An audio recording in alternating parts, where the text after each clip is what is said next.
we could fly. DC, city of high society parties and high stakes party lines. After 10 years in practice, I'm expanding to meet high demand from patients. I'm Michael Somenek, growing my practice from the ground up. We could fly. Well, it's obviously no secret that we are married together. I think initially it's important to do things collectively so you can understand if you guys have the same vision in decision making or if you don't.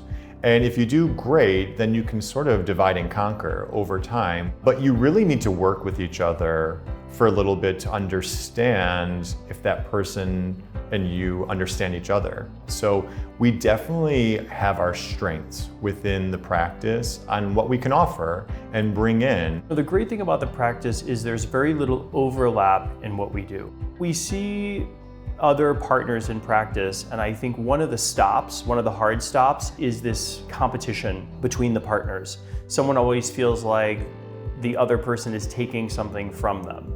And so at the end of the day, our expertise is in different areas, so there's very little overlap. But the best thing about being married is if he steals a facelift from me, I don't have to do the facelift and I still make the money. So it's great. The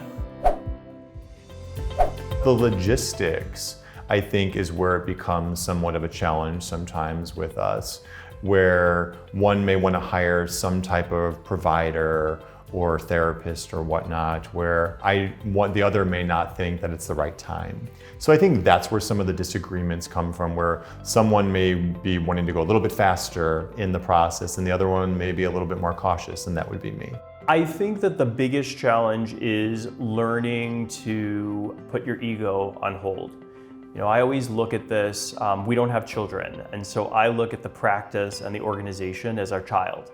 And so just like two parents who are raising a child, we don't always agree on how we should make decisions or how the child should be raised, but a lot of times you have to kind of put your own ego aside and know that you're doing what's best for that third entity.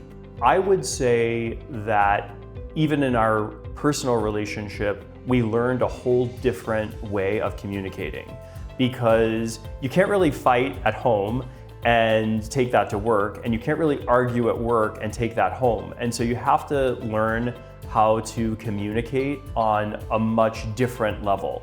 I think always being transparent with your frustrations and letting the other person know that this is your thought process. I think the other way to work through it is to leave your ego at the door and not wanting to win all the time, but wanting to understand. I think there's always challenges to working with your spouse, particularly being in business together, because I think for me, what I didn't really realize was that there was going to be a considerable amount of overlap between our professional and our personal life after the professional day ended. It really led to a lot of conversations with us to establish expectations, boundaries, so we would have some type of cutoff where I could enjoy a nice reality show with you or just like a relaxing, quiet evening. It does become hard sometimes to separate work and home. I find myself opening the door here with my house key, and I always joke that I don't know the difference sometimes. We only live 1.5 miles away, but we drive separately. And there are mornings where we leave the house together and we walk down the driveway and we get in our separate cars and we drive for a minute to the office and we get out of our cars and we go into the office. But that little 5 minutes of alone time is essential. Some of the times we're at dinner and there's not a whole lot of conversation intentionally, just to have a little quiet time, because we have been working all day. We kind of know what the day was. And in order to separate the workplace from home, we have to do that. We really came to a common understanding that there is a time when it's off time. But it's not uncommon for us to be on vacation. Something comes up at the office and we have to deal with that. So we're always making decisions. Correct. And sometimes that's at midnight. Yeah.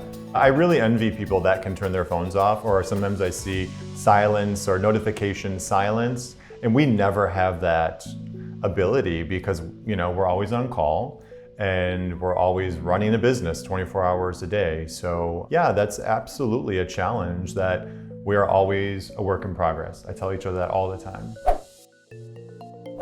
You're with the person that you trust the most in the world. For me, it's working with your best friend. You're not worried that someone is trying to steal from you. You're not worried that the person that you're with doesn't have your best interest at heart. And so I do think that there's a commonality between us, knowing each other for so long, spending so much time together, that we can oftentimes glance at each other and know what the other person is thinking. And that's something that you don't really get a lot with business partners. Yeah, I think the best part of working with your business partner that is also your spouse is that they want nothing more than for you to succeed. And I love that.